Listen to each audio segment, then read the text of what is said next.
J'ai fait un déni d'homosexualité. Jusqu'à mes 30 ans, j'ai essayé de me persuader que j'étais hétéro, que j'aimais les hommes. Alors j'ai regardé les hommes et j'ai vraiment essayé de me convaincre. J'ai vraiment essayé d'avoir de l'attirance pour eux, mais ça n'a pas fonctionné. En réalité, j'étais dans le déni. J'étais dans le déni de cette partie de moi qui aime profondément les femmes et qui avait qu'une seule envie, c'était de pouvoir s'exprimer librement. Je m'appelle Stéphanie et sur cette chaîne, je vous parle des découvertes, des prises de conscience, des réflexions qui me permettent de sortir du déni pour me reconnecter à mon authenticité et créer une vie et un business alignés. Dans cette vidéo, je vous raconte comment je suis sortie de mon déni d'homosexualité, comment j'ai découvert l'amour, la liberté et surtout qui je suis vraiment. Parce qu'on peut pas créer une vie qui nous ressemble tant qu'on n'est pas honnête avec soi-même.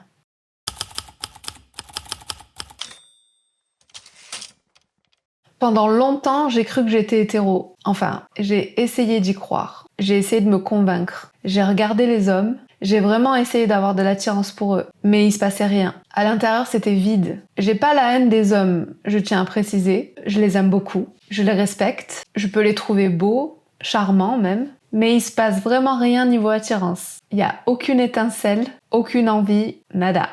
Et plus j'essayais de me convaincre, plus j'essayais de rentrer dans le schéma hétéro, plus j'avais cette sensation à l'intérieur de moi qui me dérangeait, qui me disait que j'étais vraiment pas au bon endroit. En réalité, même à cet endroit-là, j'étais dans le déni. J'ai fait un déni de cette partie de moi qui aime les femmes, et un déni profond parce que ça a duré quand même assez longtemps. Mais je pouvais pas la laisser s'exprimer avant cette partie. Pas dans l'environnement dans lequel j'étais, dans lequel j'ai grandi, pas avec les codes familiaux, la religion, les attentes, et surtout pas avec cette peur du rejet qui était encore bien trop présente. Alors j'ai fait ce que tout le monde fait dans ce cas-là, j'ai mis de côté. Je me suis dit, ça, on verra plus tard. J'ai rejeté cette partie de moi, j'ai pris cette partie de moi et je l'ai mise dans un tiroir, bien fermé, pour pas la voir, pour pas y penser. J'ai fait semblant pour survivre. Semblant d'être normal. J'ai fait semblant d'être ce qu'on attendait de moi, jusqu'à environ mes 30 ans. Mais au fond de moi, je le savais. Je le savais depuis longtemps que j'aimais les femmes, et que je les ai toujours aimées. Un jour, quand j'étais petite, j'avais 6-8 ans, je crois, le vendredi soir, généralement à la fin de semaine, mes parents, mes sœurs et moi, on avait l'habitude de regarder la télé tous ensemble. Et on aimait bien regarder des émissions de chansons. Et donc on regarde la télé, on s'amuse, c'est bon enfant, on rigole bien. Et tout d'un coup, on nous présente une nouvelle chanteuse. Elle n'est pas connue en France à cette époque, elle vient du Canada. C'était les années 90. Dans les années 90, il y avait beaucoup de chanteurs et de chanteuses qui venaient du Canada, qui venaient du Québec, et ils chantaient tous vraiment bien. Et cette femme donc, débarquée d'une contrée lointaine, là, elle commence à chanter. Et elle chante « Tout est fini entre nous, tout, j'ai plus la force du tout, d'y croire et d'espérer. » Et oui, je vous parle de Lara Fabian. Cette histoire, elle me fait marrer, mais en même temps, j'ai un peu honte de la raconter parce que, voilà. Mais bon, je vais le faire quand même parce que c'est ce qui est arrivé, c'est mon histoire et elle est comme elle est. Lara Fabian, ça a été mon déclic. Quand j'ai vu cette femme, déjà, j'avais jamais vu une femme comme ça. Aussi naturelle, aussi belle, avec une assurance de ouf. Mais quand je l'ai vue, cette femme, pour la première fois, je me suis pris une claque. J'ai vu la féminité dans sa plus belle expression. J'ai vu une femme fidèle à elle-même, authentique, fière, entière, venir montrer tout ce qu'elle est et donner tout ce qu'elle avait à donner. Et j'ai trouvé ça magnifique. J'ai été complètement éblouie, complètement scotchée sur place. Et avec le recul, j'ai compris que c'est ce moment-là qui a déclenché quelque chose chez moi. À ce moment-là, je crois que je suis tombée amoureuse des femmes. Alors, j'ai pas fantasmé sur Lara Fabian, hein, qu'on soit d'accord. Elle m'a juste aidée à comprendre des choses. Elle a ouvert une porte. Parce qu'à ce moment-là, il y a eu aussi le désir de devenir une femme comme ça. Une femme libre, sensible, qui s'exprime, qui n'a pas honte, qui ne s'excuse pas d'exister. Et ça, c'était nouveau aussi pour moi. Je sais pas si j'aimais les femmes avant ce moment-là. J'en ai pas conscience et je m'en rappelle pas. Mais ce que je sais, c'est que à ce moment-là, en tout cas, il y a eu un déclic, c'est sûr. Lara Fabian, c'est une artiste que je trouve incroyable. et que j'ai toujours admirée pour son authenticité, sa capacité à être elle-même, quoi qu'il arrive, et ses capacités vocales incroyables. Elle a une technique de ouf. C'est quelqu'un qui m'a beaucoup touchée et qui, je pense, m'a aidée à exprimer des choses que je pouvais pas exprimer. C'est aussi quelqu'un qui m'a montré qu'on pouvait être soi-même avec toute sa sensibilité et qu'on pouvait survivre dans un monde qui ne nous fait pas de cadeaux. Et elle s'en est pris dans la gueule. La France a pas été gentille avec elle, mais elle est toujours là et toujours fidèle à elle-même, avec une réputation aujourd'hui qui n'est absolument plus approuvée. C'est vraiment une artiste que j'admire. C'est une interprète incroyable. Bref, du haut de mes 6 ans, là, j'avais jamais vu une femme comme ça. Aussi naturelle, aussi libre, aussi vivante. Je savais pas qu'on pouvait être ça, que des femmes comme ça existaient et qu'elles étaient tout simplement magnifiques. Et surtout, je savais pas que je pouvais aimer ça, que je pouvais choisir ça et que je pouvais être ça. Et je crois que à ce moment-là, j'ai su, c'était clair, j'aime les femmes. Même si j'ai mis 25 ans à le reconnaître.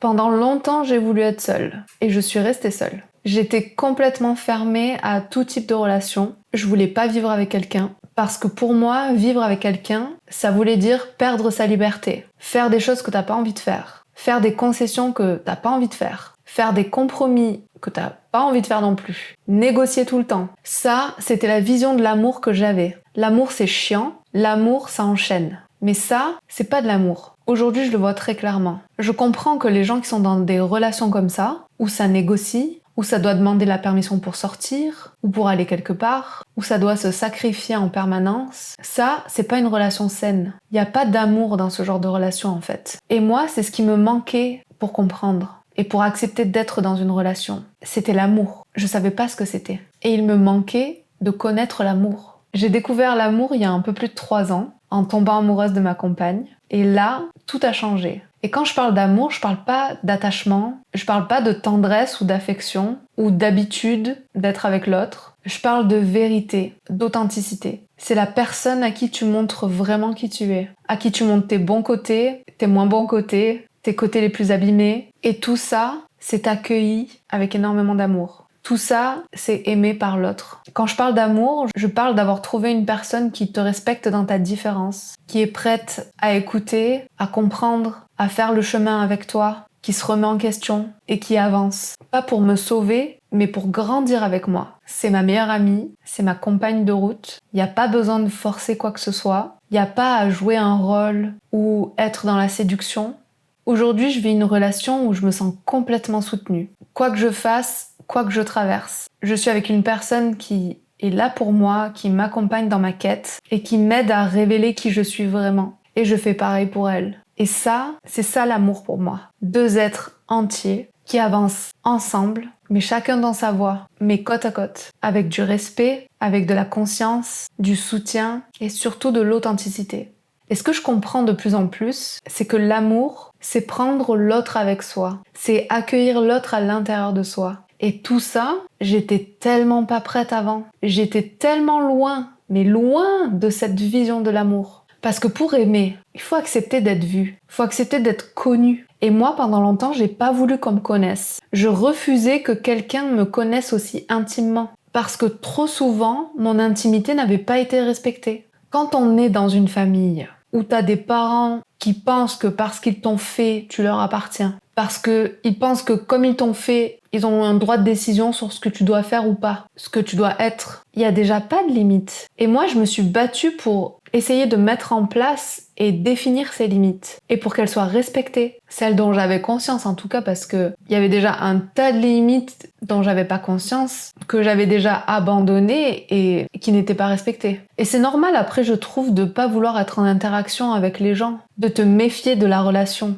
Pour moi, ce réflexe-là, c'est une conséquence directe d'une relation intrusive dans ton enfance. Vouloir être seul, isolé, plus en connexion avec personne. C'est une conséquence directe de ça. On veut personne dans notre vie parce qu'on sait qu'à tout moment, on peut se faire bouffer. C'est savoir déjà que quelque part, on est complètement vulnérable et qu'on n'a pas les armes pour se défendre. Et à un moment donné, on en vient à croire que pour être en sécurité, il faut être seul. Et moi, j'ai fait ça pendant longtemps. Je me suis complètement isolée. Alors que c'est pas du tout la bonne réponse. La bonne réponse, elle est dans la connexion à l'autre. Elle est dans la connexion consciente à l'autre. Elle vient dans la capacité à pouvoir choisir à qui on s'ouvre et à reconnaître quand c'est le bon moment. Oui, il faut apprendre à discerner et oui, on va se faire avoir. Il va falloir faire des connexions à un moment donné et c'est normal de se tromper avant de trouver la bonne personne. Mais ça, c'est le jeu de l'apprentissage. Moi, je me suis fermée complètement. J'ai rien tenté. Mais à un moment donné, j'ai envisagé la possibilité de m'ouvrir. Et je l'ai fait en conscience. Je me suis pas emballée. J'étais pas dans le fantasme. J'ai vraiment regardé qui j'avais en face de moi. Mais j'ai été complètement seule jusqu'à trouver la bonne personne. Et quand je parle de bonne personne, je dis pas que la personne avec qui je suis aujourd'hui, c'est la personne de ma vie. Et que cet endroit de ma vie-là est résolu et qu'il n'y a plus rien à faire. Non, c'est la personne parfaite pour ce moment-là. Mais ce moment-là, il peut durer un moment. Je connais pas le futur et je sais pas ce qui peut nous arriver. Alors oui, j'ai envie de partager un tas d'expériences diverses et variées avec ma compagne parce que je l'aime et que j'ai envie de partager un tas de trucs avec elle. Mais je suis consciente aussi qu'aujourd'hui, on évolue ensemble et que demain, peut-être, nos chemins viendront à se séparer. Et ça, c'est ok. Je vais pas sortir du déni pour rentrer dans un autre déni. Aimer, c'est pas un conte de fées. C'est pas un fantasme. C'est pas une fin. C'est pas parce que t'as rencontré quelqu'un que tu te dis ça y est, c'est la femme de ma vie, que c'est fini en fait. Non. L'amour, c'est pas une récompense. Pour moi, l'amour, c'est un travail d'honnêteté.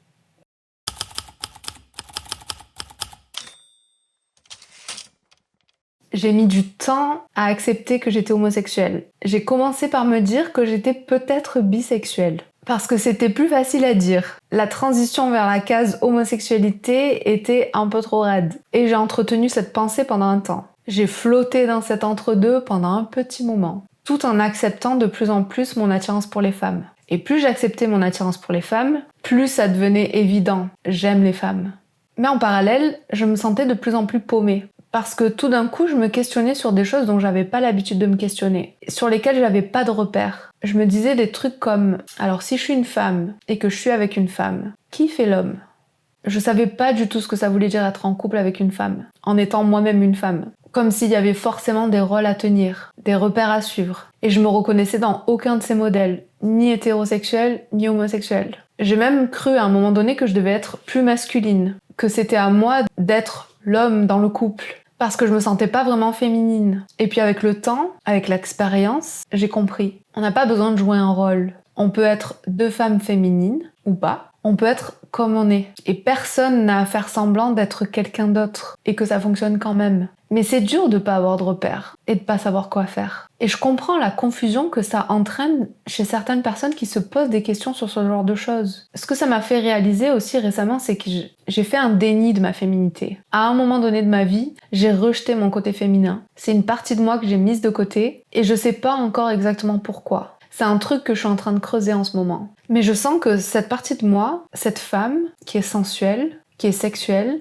qui est féminine, elle a été mise de côté. Et je sens que cette partie de moi, aujourd'hui, timidement, elle commence à refaire surface. Alors petit à petit, j'apprends à lui redonner sa place, à l'écouter, à comprendre de quoi elle a besoin, sans forcer. Mais je sens que j'ai encore peur. Peur de montrer qui je suis réellement. Peur de pas être acceptée comme je suis. C'est peut-être pour ça que pour l'instant, j'incarne pas encore complètement cette femme que j'aimerais être, parce qu'une partie de moi le perçoit encore comme un danger. Je pense que je suis pas encore totalement sortie de mon déni d'homosexualité, mais j'y travaille. J'assume pas totalement ce choix encore. Alors attention, je veux pas dire par là non plus que je dois m'afficher. Pour moi, l'homosexualité, l'orientation sexuelle, c'est comme la religion, c'est personnel. C'est pas fait pour être crié partout, mais c'est pas fait pour être caché non plus. Je suis pas là en train d'afficher ce que je fais, avec qui je suis sur les réseaux. Je porte pas de drapeau. J'ai pas d'étiquettes qui veulent dire tout et n'importe quoi. J'ai pas attendu de validation extérieure pour dire que j'aimais les femmes. D'ailleurs, j'ai pas fait de coming out parce que j'en ai jamais vu l'intérêt. J'ai fait mon cheminement, mes expériences. Et j'ai attendu le bon timing pour avoir les bonnes conversations avec les bonnes personnes. J'ai attendu qu'on me pose des questions. Je me suis dit, quand ça viendra, ça viendra. Et quand c'est venu, j'ai parlé sincèrement et tout s'est très bien passé. J'ai pas fait d'annonce, j'ai pas attendu les réactions, la validation extérieure. Et surtout, j'ai forcé personne à accepter. J'ai essayé de convertir personne. Mais ça veut pas dire que j'ai pas eu peur. Et ça m'empêche pas encore aujourd'hui d'avoir peur de pas être acceptée comme je suis. Parce que pour moi, l'homosexualité, c'est un choix. Un choix que j'ai fait, un choix qui me plaît et que je respecte, mais que j'assume pas encore totalement. Oui, je dis que l'homosexualité est un choix. Pour moi, c'est un choix. Je pense pas être né homosexuel ou hétérosexuel. Je pense qu'on est en mode neutre et qu'on a le choix en fait. Et que la plupart du temps, le choix est très vite fait. Tellement vite qu'on n'a pas conscience qu'on fait ce choix-là. C'est comme quand tu vas dans un buffet à volonté. T'as tout sous les yeux, tu peux tout goûter, tu peux tout mélanger, mais à un moment donné, tu vas avoir une préférence. Pourquoi tu aimes ce plat particulièrement? Je sais pas. Pourquoi j'adore les cerises et j'aime pas les pommes? Je sais pas. Mais ça reste un fait pour moi. C'est comme ça. Pour moi, l'homosexualité, c'est exactement la même chose. À un moment donné, on arrive sur cette terre et on est présenté avec un choix. Il y a des hommes, il y a des femmes, et il y a un choix qui se fait. Je préfère les femmes. On se rappelle pas forcément qu'on fait ce choix, mais pour moi, on le fait. Moi, je me rappelle du moment où je l'ai fait, ce choix. J'entends souvent dire aussi « Oui, mais moi, j'ai pas choisi d'être homosexuelle. J'ai pas choisi d'être lesbienne. » Alors je pose la question. Parce que c'est une question que je pose souvent aux gens qui me disent ça. Mais si t'as pas choisi, qui a choisi pour toi? Qui prend les décisions à ta place? Qui décide de ce que tu aimes? L'homosexualité, ça a été mon choix, et comme tous les autres choix que je fais, il sera pas forcément accepté par l'extérieur. Ils seront pas toujours compris, mais c'est pas grave.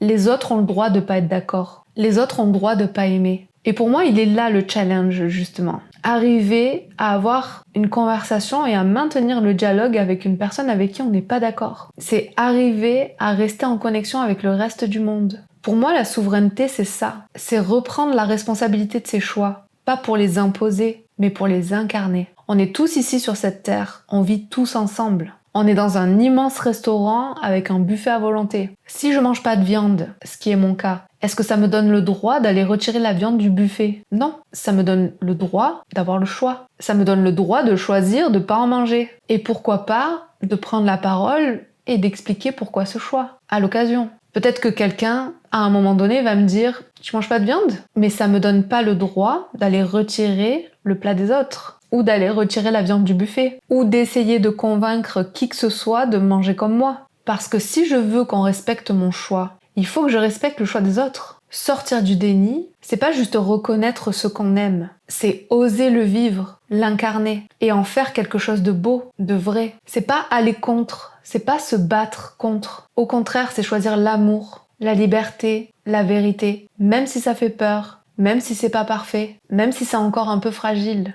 Je crois que le plus grand acte de liberté, c'est pas de crier qui on est, c'est de le vivre, de l'habiter, de le faire exister dans le quotidien, sans masque, sans lutte, sans excuse. Parce qu'on peut pas créer une vie qui nous ressemble tant qu'on n'est pas honnête avec soi-même. Et aujourd'hui, je veux créer une vie qui me ressemble. Pas une vie pour faire plaisir, pas une vie pour cocher des cases, pas une vie pour rentrer dans le moule, une vie vraie, une vie alignée, une vie que je peux regarder en face et me dire « ça, c'est moi, ça, c'est vraiment moi ». Et toi alors? Est-ce qu'il y a une partie de toi que tu caches encore? Est-ce que tu te reconnais dans ce que je raconte? Tu peux me le dire en commentaire si t'en as envie. Et si t'es du genre plus discret, garde-le pour toi, mais regarde-le bien en face. Parce que si t'es resté jusqu'au bout de cette vidéo, c'est que c'est le bon moment. À la semaine prochaine!